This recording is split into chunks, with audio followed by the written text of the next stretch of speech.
Chest का नाप लेंगे इस तरीके से 21.5 इंच। ओके,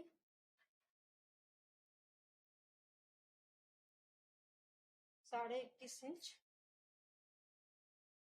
ठीक है, अब इसके बाद हम कमर का नाप लेंगे।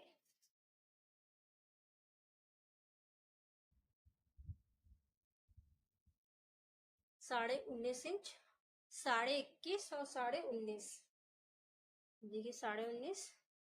अब इसके बाद हम लेंगे हिप का नाप।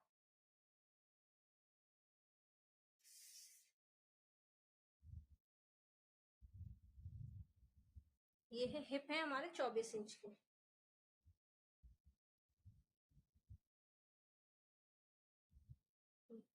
चौबीस इंच के हमारे ये है हिप है। तो इसके बाद हमारा नाप हुआ, मैं एक जगह लिख लेती हूँ जिससे कि मैं ना भूलूं।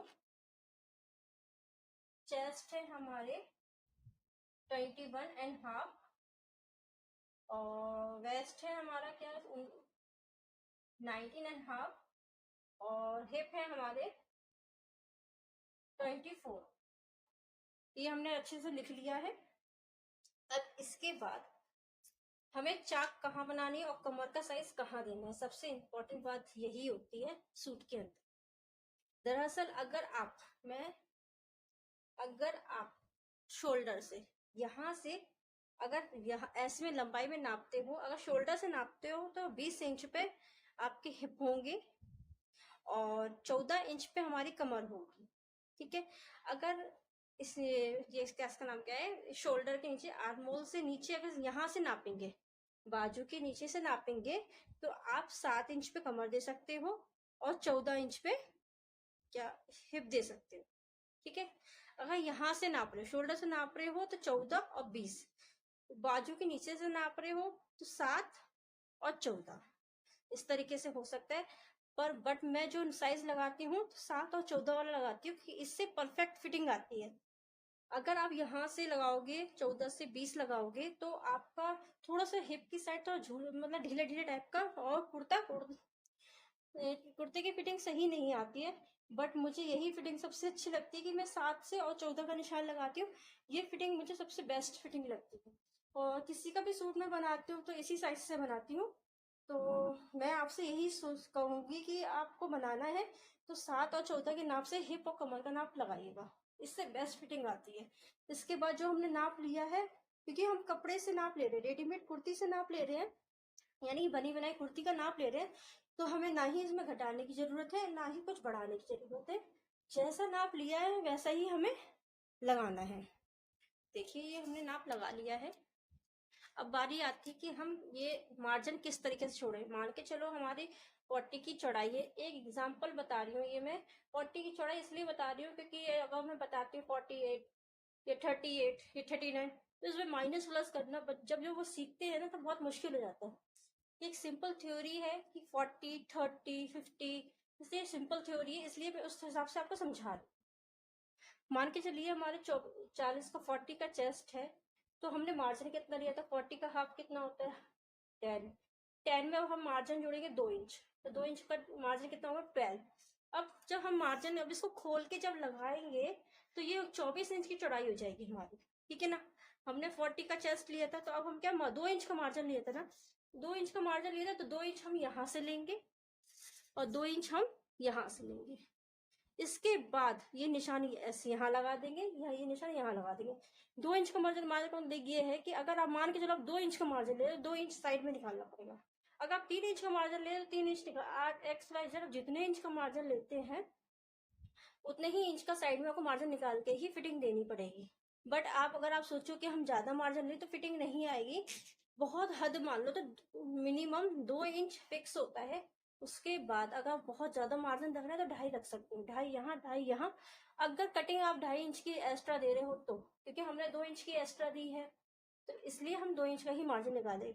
सेम प्रोसीजर हमारी मान के चलो कुछ भी कमर है एक्स वाई जेड, अगर हमने 2.5 इंच यहाँ से हमने जितना छोड़ा है उतना ही हम यहाँ छोड़ेंगे। ठीक है, हिप में भी यही होता है, अगर हमने 1.5 इंच एक्स्ट्रा करके हिप में कटिंग करा है यहाँ से भी यहाँ, तो हम 1.5 इंच ही एक्स्ट्रा निकाल कर फिर फिटिंग डालेंगे। ठीक है ना। जैसे मान के लिए, तो मैंने क्या 1.5 पौने 2 इंच का मैंने मार्जिन लिया था हिप पर, और पौने 2 इंच का मार्जिन लिया था इस तरफ। तो हम जो भी आएगा, यानी कि 21 इंच की, 21.5 था, तो हमारा हमने जिस तरीके से मार्जिन लिया, जितना हम यहाँ छोड़ा है उतना ही हम इस तरफ छोड़ेंगे। उसके बाद हम फिटिंग का नाप लगाएंगे। ठीक है, इसी तरीके से हमने अपनी पूरी फिटिंग लगा दी है। देखिए देखिए 6 इंच की चौड़ाई, और जो भी आपको लंबाई रखनी है वो लंबाई, ये है हमारे पीछे गला, और ये है हमारे पट्टी आगे गले की। जिस तरीके से ये पट्टी हमने लगाई है, इसी तरीके से कपड़े में अटैच हम इसको भी कर लेंगे। ठीक है ना। चौड़ाई फिक्स है। अगर आप की हेल्थ 40 इंच का अगर मान के चलो आपका चेस्ट है, तो आपके सूट की गले की चौड़ाई होगी 3 इंच चौड़ी, यानी डबल करके हो जाएगा 6 इंच चौड़ा। और लंबाई कोई फिक्स नहीं होती है, वो आपके ऊपर है कितना लंबा पहनना चाहते हो। तो सबसे पहले मैं इसमें इस तरीके से कपड़ा अटैच कर लेती हूँ। सबसे पहले हम कपड़े को इस तरीके से फोल्ड करेंगे शोल्डर की तरफ से,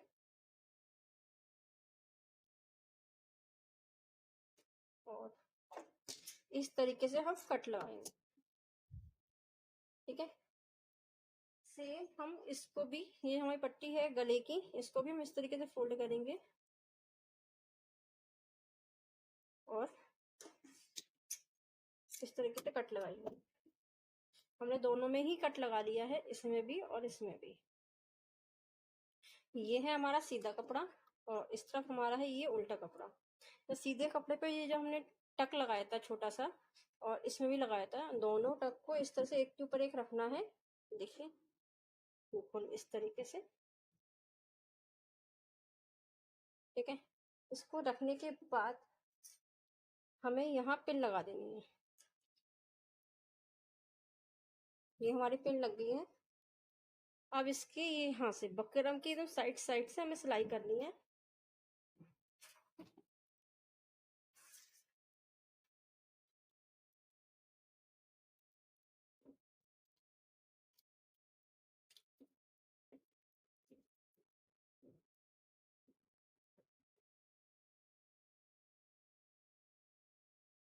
देखिए हमने चारों तरफ से सिलाई कर ली है। इसके बाद हम ये पिन को निकाल देंगे, और आधी इंच दूरी पे हमें कटिंग करना है कपड़े की।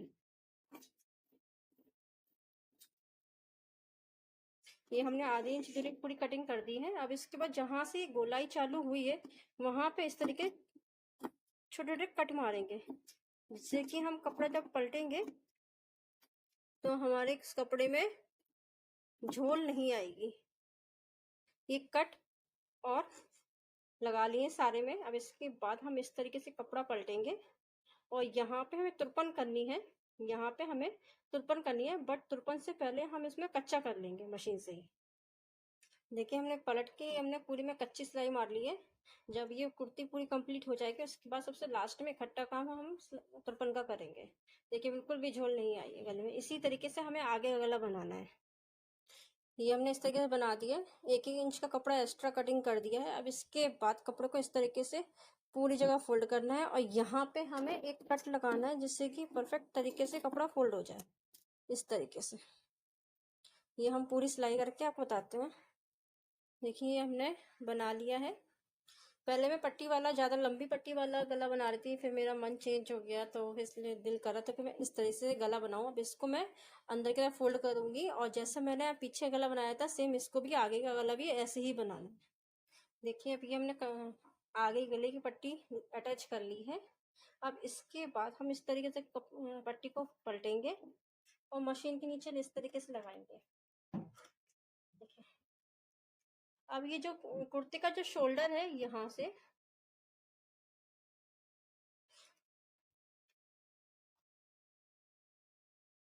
ये सीधा कपड़ा है, सीधे के ऊपर ये रखेंगे सीधा कपड़ा, और नीचे की साइड उल्टा है, और ऊपर की साइड भी हम उल्टा रखेंगे। और ये शोल्डर की सिलाई के ऊपर हम दूसरा शोल्डर इस तरीके से रख देंगे,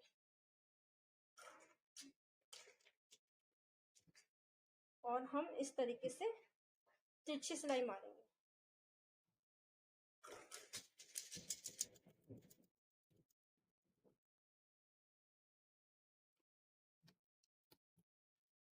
ठीक है, और इसको इस तरीके से फोल्ड करेंगे और सिलाई कर देंगे। दोबारा से।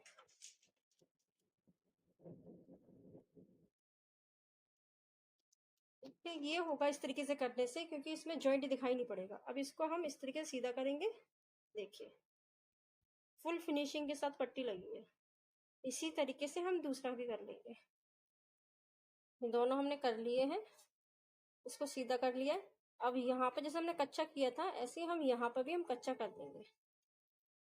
इसको इस तरीके से पलट कर यहाँ पर, यहाँ से लेके यहाँ तक हम सिलाई कर लेंगे और यहाँ लाके हम सिलाई को लॉक कर देंगे।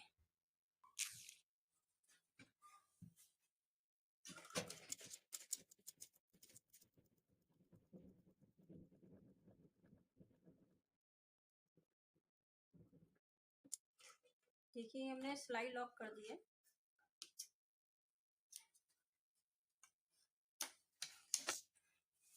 पहले हम यहाँ पे एक सिलाई लगाइए, इसी तरीके से हम यहाँ पे भी सिलाई लगा के हम फिटिंग चेक कर लेंगे। उसके बाद हम डबल सिलाई करेंगे।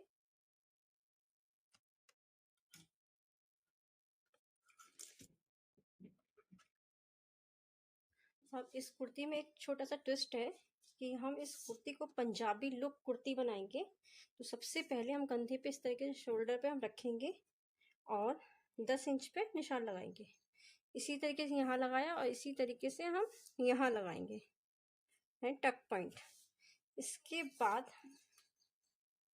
लगाया, ठीक है।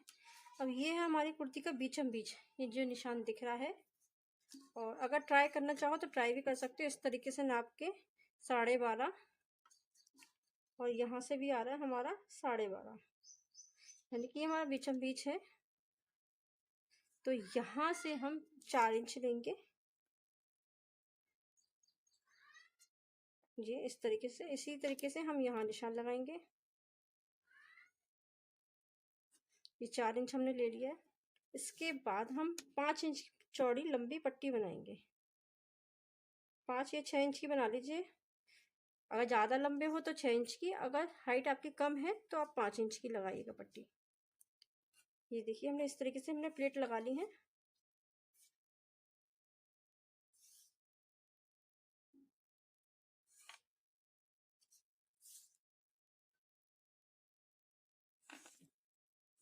ठीक है। अब इसके बाद हम शोल्डर पे इस तरीके से निशान लगाएंगे, देखिए इस तरीके से। और यहाँ से हम 3 इंच लेंगे इस तरीके से। सेम इसी तरीके से यहाँ पे इस तरह से शोल्डर का कंधा, जैसे मुड्ढा बनाते कटिंग करते समय इस तरीके से कंधा बनाना है हमें। और यहाँ से हमें 3 इंच लेना है जी। अब इन पे हमें बारीक पतली वाली आधी इंच से भी कम प्लेटें डालनी है। और याद रखिए ये तो हम पीछे भी डाल सकते हैं, मगर ये वाली प्लेट हम सिर्फ आगे ही डालेंगे। देखिए हमने इस तरह से कपड़े को फोल्ड किया और इस तरीके से पकड़ा।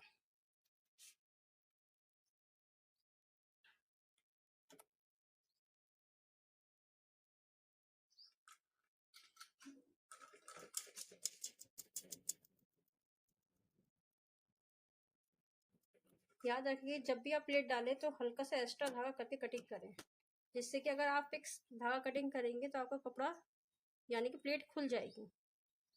अब इसको इस तरीके से पकड़ना है सिंगल, और इस तरीके से रखना है जैसे पहले हमने सिलाई करी थी, सेम वैसी ही सिलाई इसमें भी करनी है।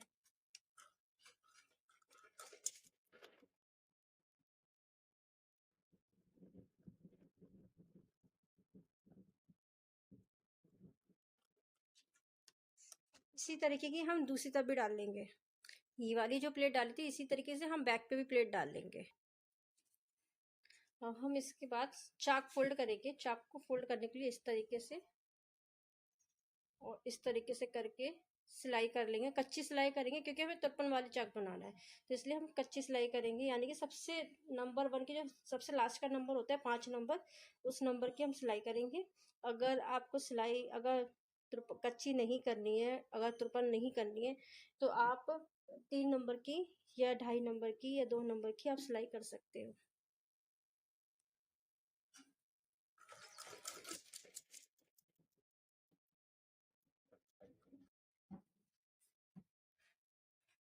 कपड़ा इस तरीके से फोल्ड करना है चाक के लिए,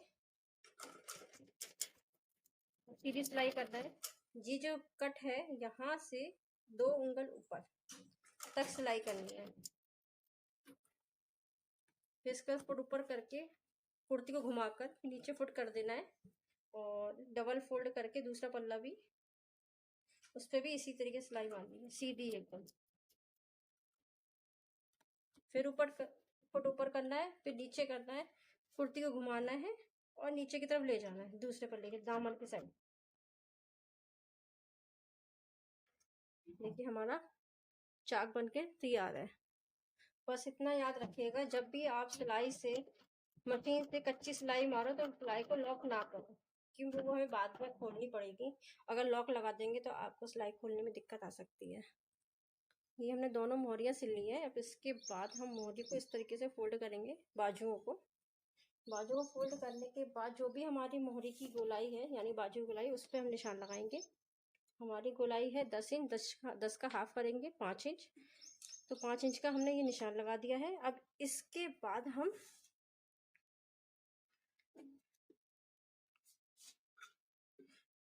कुर्ते को इस तरीके से रखना है। इस तरीके से रखने के बाद दोनों पल्लों को बाजू के एक साथ करके ये जो सिलाई है ये जो सिलाई है यहाँ पर बाजू रखकर इस तरीके से नाप लेना है। और ये सिलाई दिख रही है आपको, ये यहाँ पे निशान लगा देना है इस तरीके से, ठीक है। ये हमने निशान लगा दिया है। अब इस निशान को तिरछा कर दीजिए। अब यहाँ पर ही हमारी सिलाई लग जाएगी। इसी तरीके से हम दोनों बाजू बनाएंगे। ये है कंधे और ये है नीचे का हिस्सा जो बाजू के नीचे आएगा, उसको हम इस तरीके से खोलेंगे और इस तरीके से किसी भी साइड, अगर इस साइड ये कपड़ा फोल्ड करेंगे तो दोनों कपड़ा हमें, जब दूसरी साइड हम बाजू लगाएंगे उसका कपड़ा भी इसी साइड होना, यानी कि ये कपड़ा अगर पीछे की साइड फोल्ड करते हैं तो दोनों साइड के कपड़ा में पीछे की साइड ही फोल्ड करना पड़ेंगे। तो अगर हमने ये कपड़ा यहाँ पे फोल्ड किया है तो जब हम बाजू को इस तरीके से खोल कर लगाएंगे, इस तरीके से सिलाई के ऊपर सिलाई रखेंगे, तो इसका जो फोल्ड होगा बाजू का वो इस साइड होगा, यानी कि बाजू का फोल्ड इस साइड है तो कुर्ते का फोल्ड इस साइड होगा। दोनों साइड अगर एक ही साइड में रख दोगे तो आपको कुर्ते में पहनते समय आपकी झोल आ सकती है, इसलिए फोल्ड का थोड़ा सा ध्यान रखें। और इसी तरीके से हम चारों तरफ गोलाई में हम बाजू लगा लेंगे। ये देखिए हमने दोनों बाजू लगा ली है। अब इसको हम सीधा करेंगे। ये लीजिए हमारी पंजाबी कुर्ती बनके तैयार है। यकीन मानिएगा इस सूट की, इस टाइप की फिटिंग की बहुत अच्छी फिटिंग आती है। इस टाइप की, अगर आपको मेरी वीडियो अच्छी लगी है तो प्लीज़ लाइक कमेंट सब्सक्राइब जरूर कीजिएगा। तो आज के लिए बस इतना ही, मिलते हैं नेक्स्ट वीडियो में। एक बार ट्राई करके जरूर देखिएगा। Bye bye.